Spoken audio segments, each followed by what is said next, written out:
Olá, seja muito bem-vindo, muito bem-vinda a mais um Doctor Entrevista e comigo aqui hoje o Mauro Rodrigues Rocha. O Dr. Mauro é endodontista, especialista em canal, está aqui hoje para bater um papo conosco. Seja muito bem-vindo, Obrigado, viu? Vanessa. Dr. Mauro, eu gostaria de conversar com o senhor, conversando sobre a sua trajetória, para que as pessoas em casa possam conhecer um pouquinho do Dr. Mauro, né, que é daqui de Caratinga, Sim, né? sim, nasci em Caratinga, quase 50 anos, há 50 anos atrás, e sou filho da cidade, daqui do Morro Caratinga, né? Meus pais mudaram para Vitória em 79 e eu comecei a estudar lá, né? A parte de ginásio e científico na época, né? Finalzinho do ginásio, parte científico toda. E fiz o vestibular, passei em odontologia em Valadares, em Governador Valadares, em 85. O ano que vem faço 30 anos de profissão. Ó, que bacana, hein? E o senhor é especialista em canal, né? E também faz sobre clareamento. Eu gostaria de falar um pouquinho sobre essa parte estética, sobre clareamento. Hoje, tem muitos anos que o clareamento já começou, né? E ainda é um dos procedimentos mais procurados? Sim, o clareamento, na verdade, o que a gente chama hoje o clareamento? O clareamento é uma limpeza mais profunda, uma limpeza química, né, mais profunda da superfície dental, né? E isso já vem há muitos anos atrás. Hoje já tem umas modificações nessas técnicas, são técnicas mais seguras, mais versáteis e com efeitos melhores do que antigamente, né? E hoje, inclusive, passou por um período aí a questão do laser, né? Que o clareamento através da laser terapia, que você faz um clareamento desse em única sessão, no próprio consultório. Só que hoje já se coloca uma situação seguinte, que antigamente não, há pouco tempo atrás, era colocado o clareamento com moldeiras, né? Você produzia moldeira para o paciente, colocava um produto, isso, né? Passava um produto para o paciente, esse produto, que é o peróxido de hidrogênio, era colocado nessa moldeira e o paciente usava aquela moldeira por cerca de 1 semana, 2 semanas. Normalmente na hora de dormir, não era isso? Isso, exatamente. Com o advento do laser, por um período, os profissionais começaram a fazer esse clareamento no próprio consultório em sessão única. Você chegava no consultório, aplicava o laser com o produto e o dente já saía clareado. Hoje já estão associando as duas técnicas, né? Principalmente aquelas situações de dentes mais escurecidos. Então, o clareamento a laser associado à moldeira tem uma eficácia melhor hoje. Eu ia até te perguntar isso, se nesses casos dos dentes muito escuros, se consegue ter esse clareamento bem clarinho ou não? Não. Ele chega até um... Não, as aplicações do clareamento, elas têm a sua indicação, mas tem algumas ponderações que têm que ser feitas. Como eu disse no início, o clareamento é uma limpeza profunda, ela não muda a cor do dente, né? A gente coloca o seguinte, que as pessoas de raça negra, né, têm o dente com esmalte mais espesso, mais grosso. Então esse esmalte é mais esbranquiçado. Então a pessoa negra, o moreno, eles têm o dente mais claro, né, mais branco de fato, por causa dessa espessura do esmalte.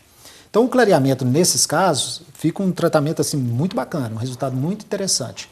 Já as pessoas de pele mais clara, normalmente, não são todas claras, né? Claro, mas as pessoas de pele clara normalmente têm os dentes mais amarelados. Fazendo o clareamento, vai conseguir uma tonalidade um pouco mais clara, porém não vai ter aquele branco total, né? Até porque a base, a matriz da cor, né, do dente, ela é um tom mais amarelado. Então ele vai ter um clareamento, mas sempre naquele fundo amarelado.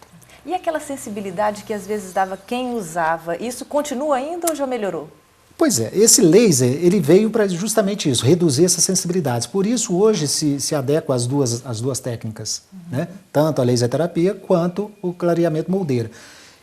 Tem pacientes que comentam que o clareamento pela moldeira tem maior sensibilidade. Outros acham que o clareamento a laser dá maior sensibilidade. Mas na verdade essa sensibilidade está muito mais voltada as chamadas abifrações, que são retrações gengivais, né, por trauma dentário, né, as pessoas não têm uma oclusão muito correta, então forçam demais um dente. Assim como lá na roça, né, tem um mourão, a madeira lá que o pessoal balança e começa a perder a sustentação na terra. Sim. É a mesma situação do dente. Quando começa a forçar um dente em cima do outro, começa a ter uma força excessiva na base desses dentes, ou seja, no osso, perde essa estrutura óssea, A gengiva acompanha essa perda, consequentemente a exposição radicular, ou seja, a raiz do dente, começa a ser mais exposta. E essa exposição ela é muito dolorosa. Sim. Ela tem uma sensibilidade muito grande. Pessoas que reclamam muito da sensibilidade com água gelada, né? E isso é muito comum nessas abfrações. Então, o clareamento, a dor do clareamento está muito mais relacionada a esse problema do que a técnica em si. Né? Se o dente está totalmente sadio, se toda a parte periodontal, que é essa gengiva, está sadia, está cobrindo a raiz ali, a sensibilidade é quase inexistente, tanto numa técnica quanto na outra. Ai, bacana. Olha, nós vamos para o intervalo, daqui a pouquinho a gente vai voltar conversando com o Dr. Mauro. Ele vai mostrar para a gente, vai falar um pouquinho para a gente de uma febre que está agora nos atores globais, né? Que é, deixa eu ver se eu entendi aqui, é o laminado cerâmico. Na verdade é conhecido como lente de contato. Isso. É um produto bacana que eles estão colocando aí, ele vai explicar para a gente como que funciona, né? E que eles ficam com os dentes assim tão bonitos e tão, às vezes, branquinhos, né? Bem branquinhos, perfeitos, certinhos, né? Ele vai contar essa história pra gente daqui a pouquinho, logo depois do intervalo, é rapidinho.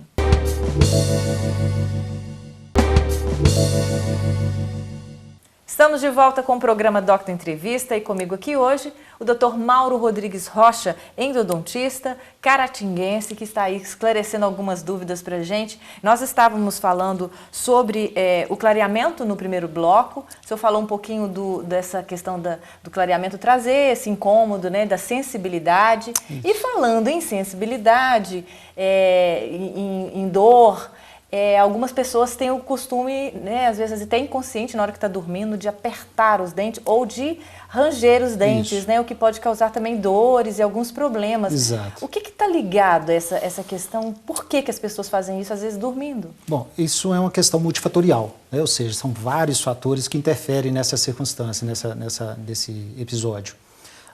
Mas esse episódio é um episódio que deve ser muito bem analisado pelo profissional, né, pelo dentista, né, do paciente, porque isso interfere muito em todos os procedimentos odontológicos. Por exemplo, se você vai fazer uma restauração, né, uma prótese, ou qualquer tipo de restauração nos dentes, e se não houver uma harmonia melhor nessa oclusão, né, que esses movimentos, tanto o bruxismo quanto tantas outras nomenclaturas que usam, você pode danificar o dente propriamente, né? Ou danificar até a ponto de fraturar o dente, né? Como perder, como eu falei no primeiro bloco, né? Perder as estruturas ósseas a ponto de realmente ter uma mobilidade tal que venha a perder o dente. Perder o dente, né?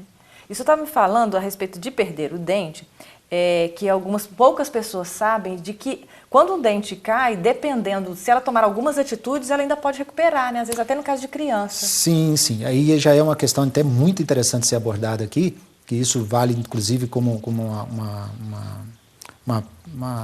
um alerta, né, para a população, que crianças, normalmente crianças de 5 a 10 anos, ou até menos às vezes, mas de 5 a 10 anos, sofre um acidente qualquer, né, que a gente chama de traumatismo dentário, tem uma pancada, bate o dente em alguma superfície, e esse dente sofre um traumatismo, né, a ponto de ter uma avulsão, uma extrusão, o dente chegar a cair no chão, né, e muitas vezes a pessoa acha que perdeu o dente. E, na verdade, isso não acontece, se tomado as precauções devidas. Por exemplo, uma situação de uma criança que bateu o dente, caiu no chão, o dente caiu no chão.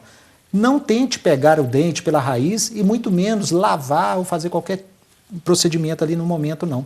O ideal é que pegue o dente pela coroa, que é essa parte, né, que a gente visualiza na boca, né, pegue o dentinho pela coroa e coloque, ou de preferência, no soro fisiológico, ou até mesmo no leite caseiro, leite comum, né, para que possa ser levado e conduzido o paciente até um profissional, preferencialmente que está dentro da área, né?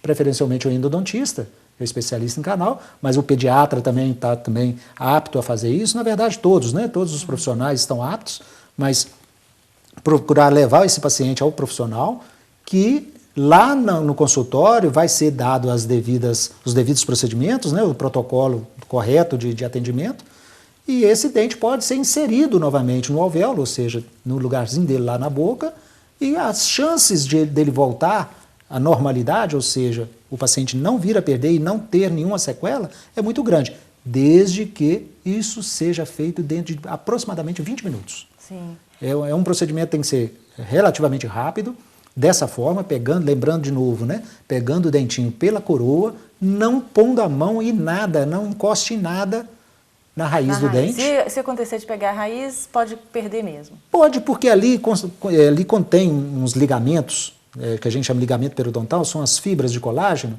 e que se você manipular aquilo ali, você pode romper essas fibras na raiz.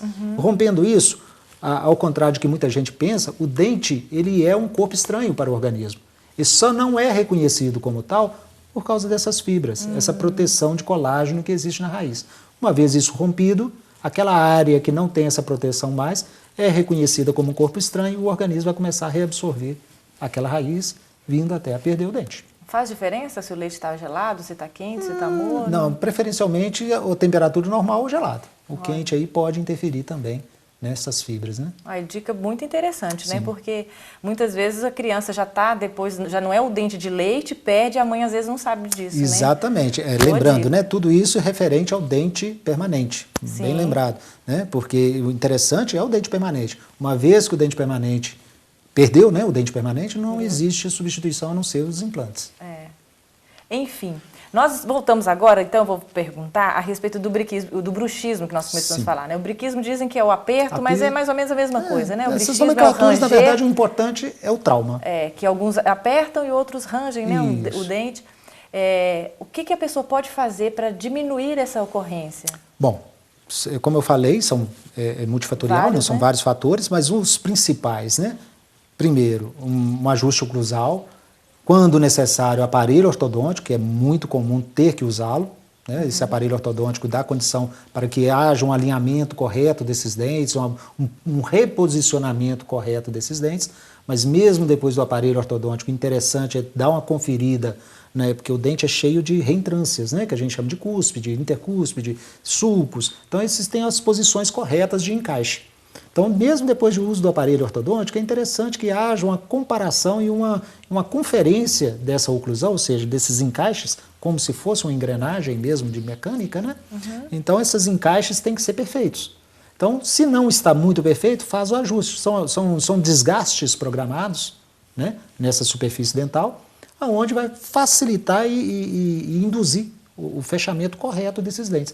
Uma vez acontecido isso, o traumatismo diminui ou quase cessa e há uma melhora significativa. A pessoa quase pode até parar. Muito provavelmente. Óbvio, lembrando sempre que é multifatorial. Né? Pode Tem estar inclusive com a questão. Estresse, né? Isso que eu ia falar.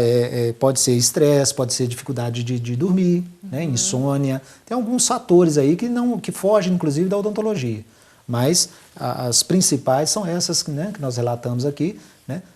Essas obturações, né? Muitas vezes, quando vai restaurar um dente, fica um pouquinho, né, fora do lugar, se não houver uma correção, acaba traumatizando. E normalmente o paciente sente dor nesses dentes quando tem um traumatismo mais acentuado. Sim. E na área de canal, hoje em dia, tem alguma coisa que foi feita ultimamente de inovação ou ainda são os mesmos sistemas? Tem, graças a Deus a odontologia vem evoluindo muito, né? Então a endodontia hoje tem o sistema rotatório que facilita e agiliza muito mais um tratamento endodôntico, né? Que antigamente era aquela liminha, o tempo todo lá, só limando. Hoje já existe o sistema rotatório. Claro que em alguns casos é mais complicado, mas a maioria dos casos dá para usar o rotatório. Né? Tem as anestesias, hoje estão colocando aí as anestesias que reduz muito a sensibilidade. Vi no mercado, uma notícia aí de que está tendo uma anestesia até sem agulha, mas eu desconheço de fato. Numa próxima oportunidade eu posso trazer isso com mais clareza, mas eu fiquei sabendo que agora tem uma, inclusive sem agulha, mas eu não conheço o produto, não sei como funciona. Né? Dizem que não dói. Eu tenho uma que ela que eles chamam de computadorizada, mas é uma coisa mais simples, mas realmente os pacientes comentam que realmente reduz a sensibilidade, mas essa ainda tem agulha. Mas hoje já estão falando aí uma sem agulha. Ai, que ótimo. Olha, eu tinha falado que nós íamos comentar sobre a laminado cerâmico, né, que são as lentes de contato que os atores globais estão usando, mas o nosso tempo do segundo bloco acabou e nós vamos então falar sobre esse assunto daqui a pouquinho no terceiro bloco. Fique aí.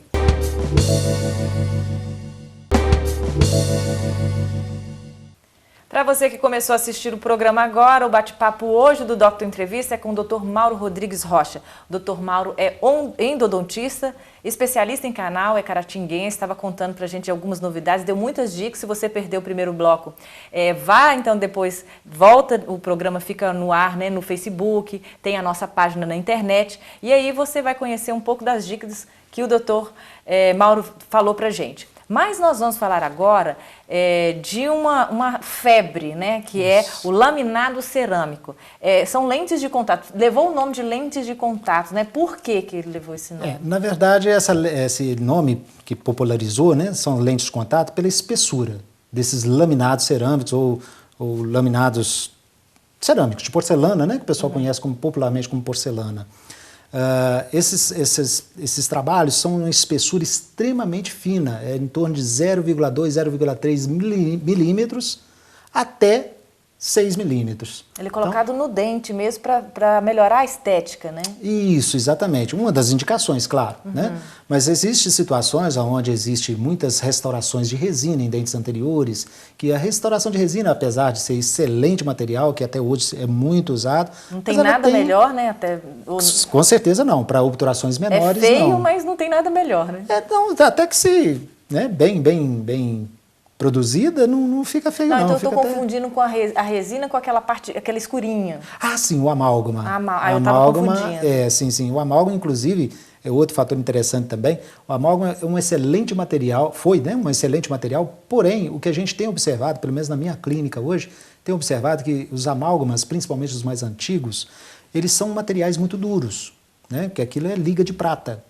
E ele não tem uma aderência, uma cola, né, propriamente ao dente. Aquilo é mecânico, né? A adesão é por uma condensação mecânica.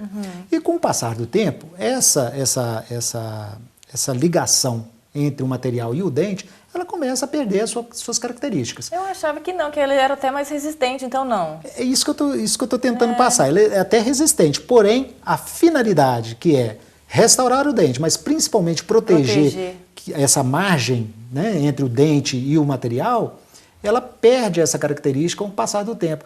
Porém, ela não solta do dente. Mas aí que é o problema. Ela acaba virando uma cunha mecânica, infiltra, mas o que é principal e mais problemático do amálgama, que eu tenho visto muito na minha clínica, é trincar o dente. É mesmo? Ele forma uma cunha mecânica mesmo, forçando as laterais do dente e, na maioria das vezes, um trincado ou até mesmo uma fratura coronária, ou seja, fratura da coroa do dente.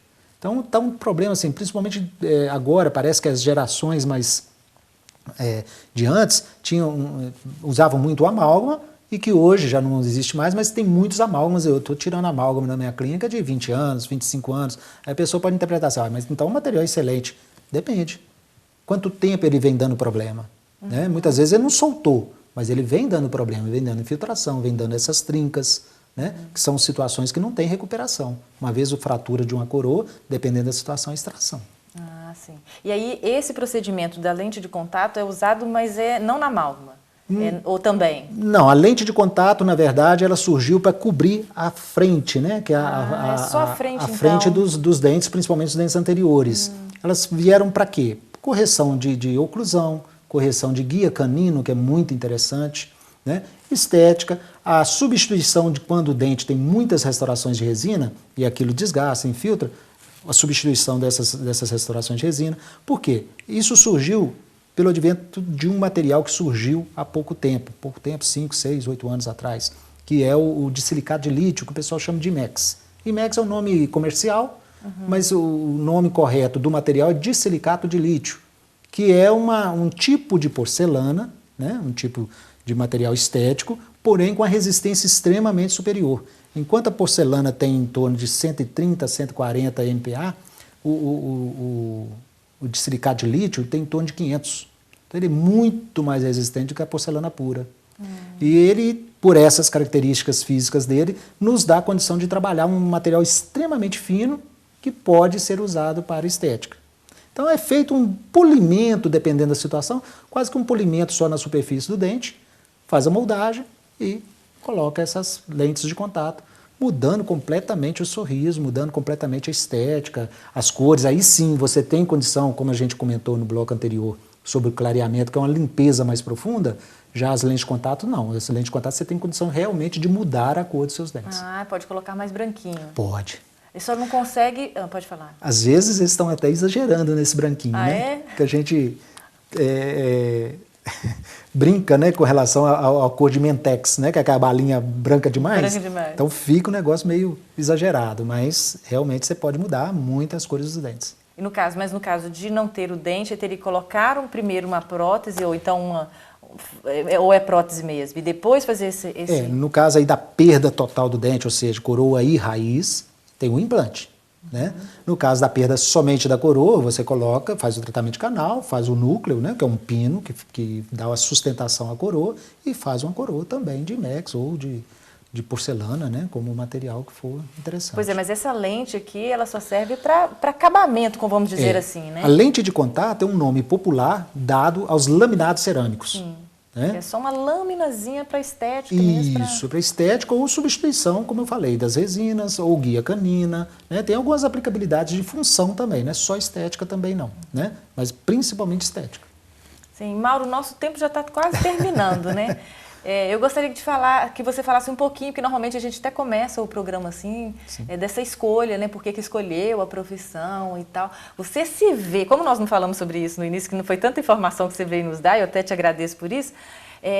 Você se via em outra profissão? Essa profissão foi um sonho desde de criança? Como é que foi isso? Olha, na minha época, né, quando eu comecei a estudar, principalmente já visando o vestibular, que na época não existia o Enem, né? Visando o vestibular, a gente sempre ouvia muito sobre a parte de medicina, né? A área de medicina. E a odontologia era uma área um pouco menos divulgada. Mas como eu comecei lá em Vitória, né? Foi o período que eu estudei, fiz o pré-vestibular lá. Então lá falava muito sobre odontologia. Então fui conhecer parte do que era odontologia e encaixou perfeitamente no meu perfil. Que bom, né? Detalhe, coisa realmente muito detalhista, que dá para transformar, dá para mudar. É uma coisa muito bacana. Hoje eu sou apaixonado pela minha profissão. Ai, que ótimo. E fico vislumbrado quando o resultado então fica do jeito que a gente esperava. E dá para ver no semblante, no olhar, né, que realmente com certeza, é uma coisa muito bacana. Eu gosto faz, muito. Né? Gosto muito. Doutor Mauro, foi um prazer a conversa. Eu agradeço a oportunidade. Muito obrigado pelas dicas. Eu tenho certeza que o pessoal aí de casa também gostou e vai aproveitar muitas dicas. Estamos à disposição. E o Doctor Entrevista vai ficando por aqui. A gente se vê então no próximo programa. Até lá. Obrigada pela companhia.